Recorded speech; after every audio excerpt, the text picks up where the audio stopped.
อยู่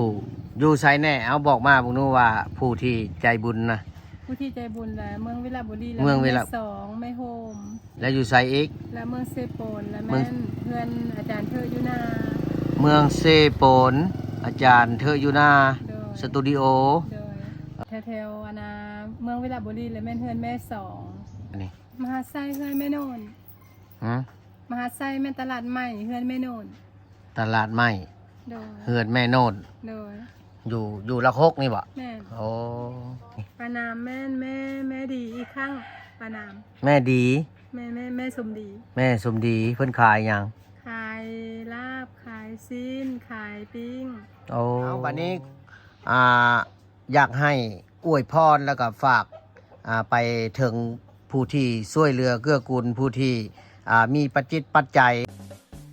ก่อนหับชมคลิปฝากกดไลค์กดแชร์แล้วก็ติดตามทางช่องเพจและ Facebook หรือช่อง YouTube คำมั่นวิธีเล่า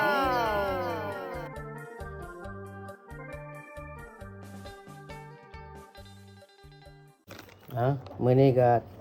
จานบอดมายามบ่มีหยังให้เนาะถือว่ามีน้ำใจเล็กๆน้อยๆเนาะ50,000 กีบ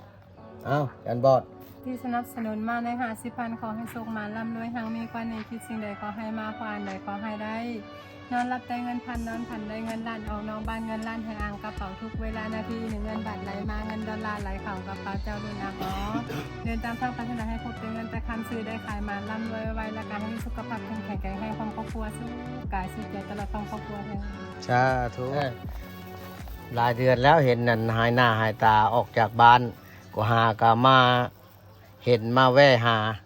อยู่ที่ตู้คนมีเวลาคือเก่าถือว่า ไปช่วงออกจากบ้านไปที่นี่ไปฮอดใส่ ไปเรียนอยู่ทางวิลาบุรีแล้วก็เมืองเซโปนแล้วก็ใส่บัวทอง ปอตุไปฮอดวิระบุรี โดย ทางใดบัดนี้เมืองวิระบุรีแขวงสวรรค์ แม่นเซโปนกับแขวงสวรรค์ อยู่อันติดชายแดนขมวนนี่บ่ติด คือ กัน แสด บ่ งขมวนและทางเมืองวิลากับใส่บัวทอง โอ้ ใส่บัวทองแล้วก็เมืองอัศพรแล้วก็เมืองวิลาบุรีใกล้ๆกันแถวนั้น โอ้ เพราะว่าเป็นสายทางเล็กซิป เส้นทางเลข10ไปแม่นไผพาไป ไปน้ำโดยสาร รถโดยสาร แม่น ไปเศร้าเฮือนไผ เพื่อนเดือนจุดสุมเมืองวังแล้วแม่นเพื่อนพ่อคำหลา อืม แล้วก็แถวๆเมืองวิลาบุรีแล้วแม่นเพื่อนแม่สอง โอ้เฮ็ดได้จังเรื่องเพิ่น เรื่องนั้นเวลาไปล่องอยู่ตลาด โอ้ไปลองอยู่ตลาดแล้วเพิ่นเข้ามาหา แม่นเพิ่นคำมาหาเพิ่น กะ ถามอย่างไรเพิ่นถามข่าวว่ามีบนยังบนเซาแล้วบ่ โอ้แสดงเพิ่นใจบุญขนาด โดย อ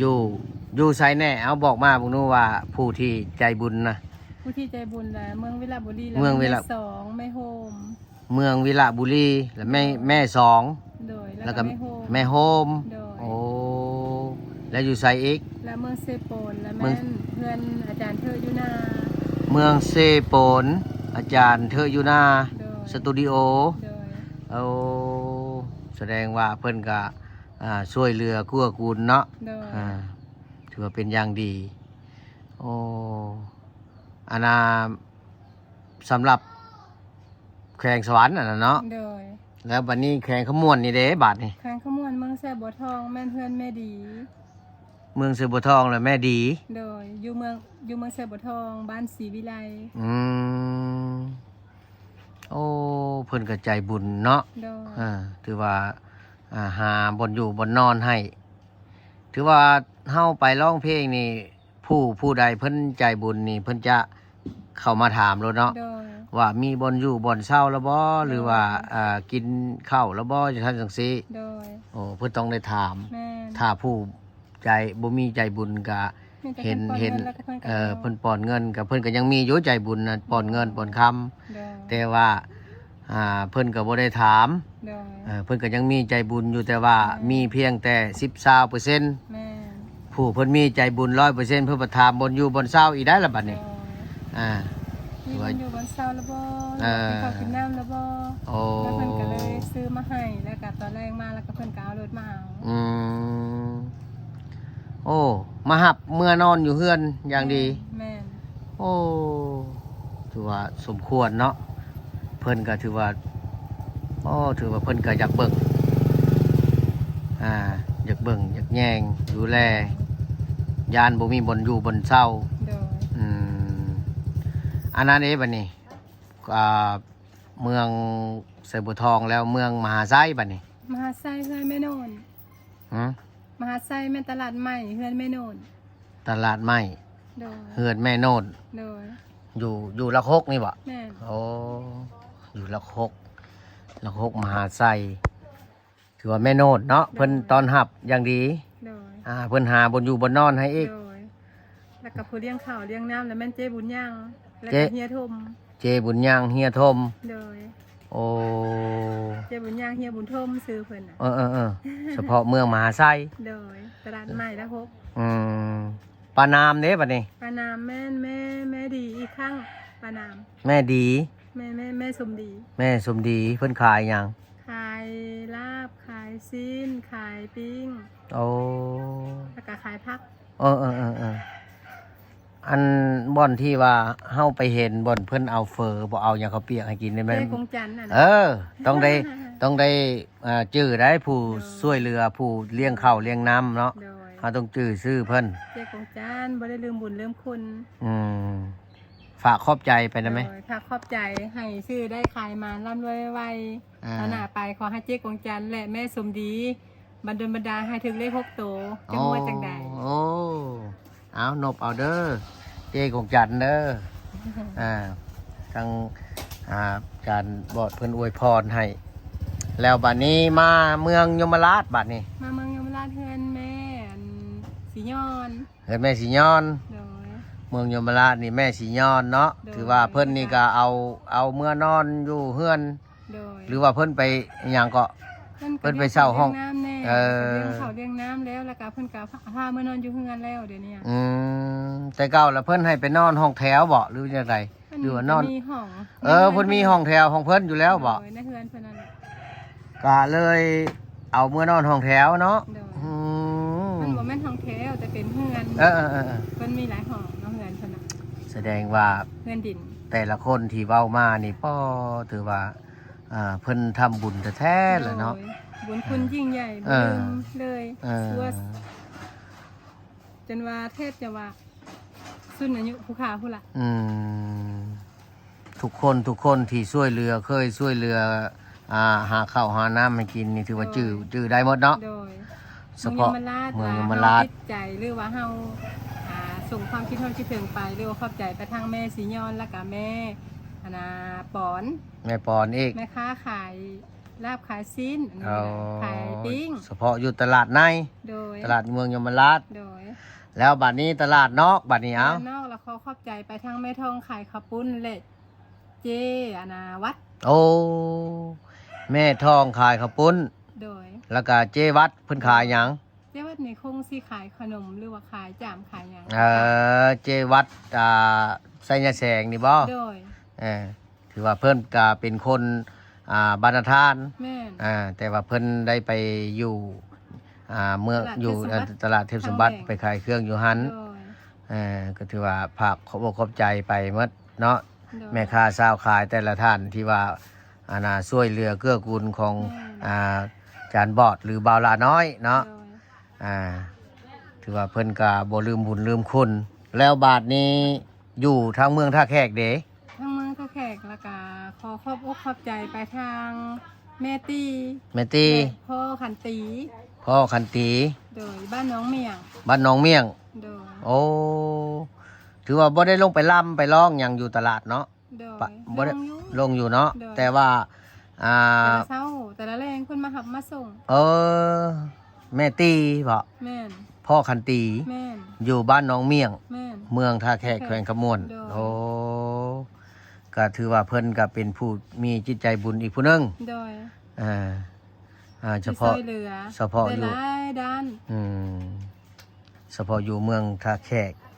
อยู่บ้านหนองเมี่ยงเนาะแล้วบ้านนี้ แล้วก็ขอบบอกขอบใจอีกครั้งไปทางเจ๊ใหญ่ใจดีทางเจ๊แขกแล้วก็เฮียต่อยเด้อตลาดรักสาม โอ้ตอนรักษา สุขสมบูรณ์รักสาม โอ้ถื ถือว่าทางตลาดก็มีอยู่ผู้ช่วยเหลือเนาะ แม่น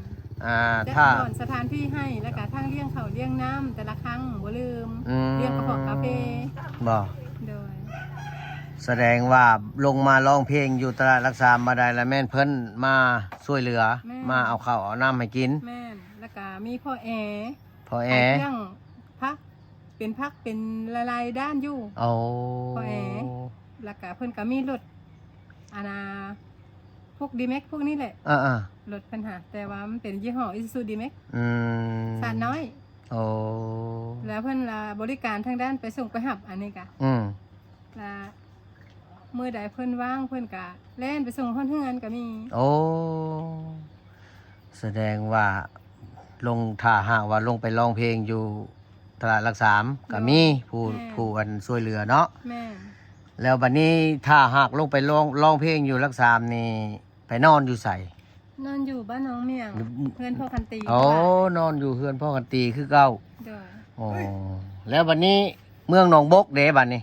เมืองหนองบกขอขอบใจไปทางเฮียกิที่ขายเครื่องตลาดนัด อืม แต่ละงวดแต่ละนัดนี่เพิ่นจะไปตลาดปากเป้งแน่ตลาดยมราชเทศสมบัติเฮาแน่เพิ่น โอ้ มา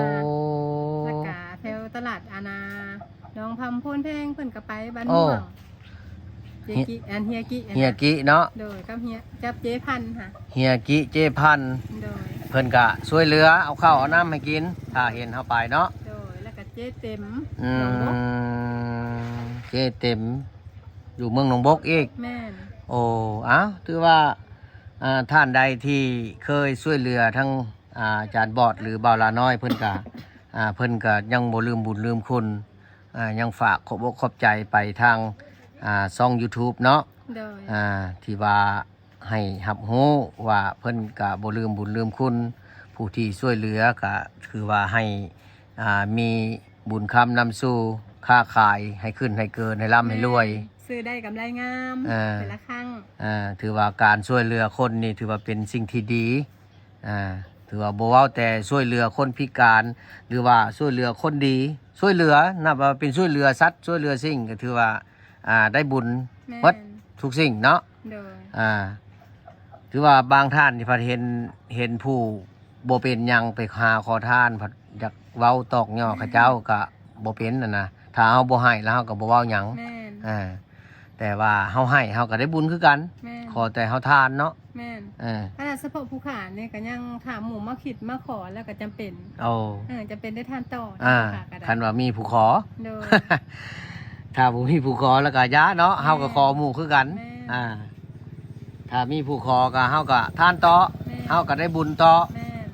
แม่นแหละเพราะว่าเฮาก็มีกินมีทาน โดย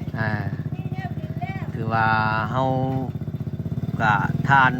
บ่ได้มีหลายเฮาก็ทานน้อย แม่นสิ่งที่ทำทานไปได้ แม่นแหละ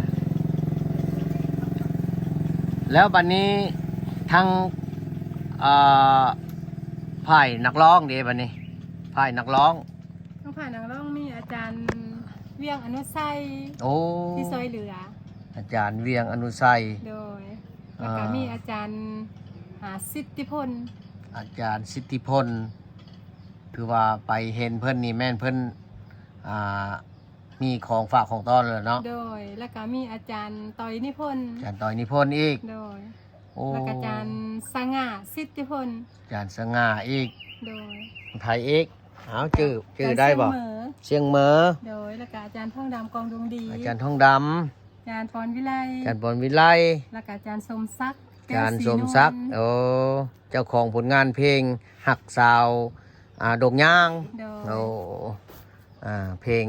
รุ่นเก่าเนาะ แม่ ที่ว่าเคยโด่งดังมาตั้งแต่โอ้เฮาก็ยังอายุ10ปลายปีเลยคือว่านะ หักสาวดงย่าง อาจารย์สมศักดิ์ทางฝ่ายนักร้องอันนั้นเนาะ โดย ฝ่ายนักร้องของเมืองทั้งเมืองหนองบก แม่น หรือทั้งเมืองท่าแขกนี่เด้ ถ้าเมื่อทแขกคือว่าอาจารย์แก้วประเสริฐว่ะ อาจารย์แก้วประเสริฐ โดย แสงอารมณ์ แม่น อืมนักดนตรีเด้บัดนี้ นักดนตรีคือว่าอาจารย์ลงสตูดิโอแล้วก็อาจารย์เสียง โอ้อาจารย์ล่องอาจารย์เสียง โดยแล้วก็มีอาจารย์ซุก อาจารย์สุก ถือว่าเพิ่นเคยช่วยเหลือเนาะเพิ่นเคยมีของฝากของต้อนในเมื่อพบเพิ่น โดย โอ้แล้วบัดนี้เกี่ยวขึ้นไปทางเมืองนากาย เมืองนากายในขอพาเขาบ่เข้าใจไปทางอาจารย์เตียงคำเมืองนากายแล้วก็มีทางอาจารย์นานาอาจารย์บ่เพิ่นเสียซอยเหลือทางด้านปัจจิตปัจจัยเหลือ50,000 20,000แล้วแต่เพิ่นมื้อใดเพิ่นนั่นน่ะ อืม ก็เล่นรถ เออ ทางอาจารย์โอ้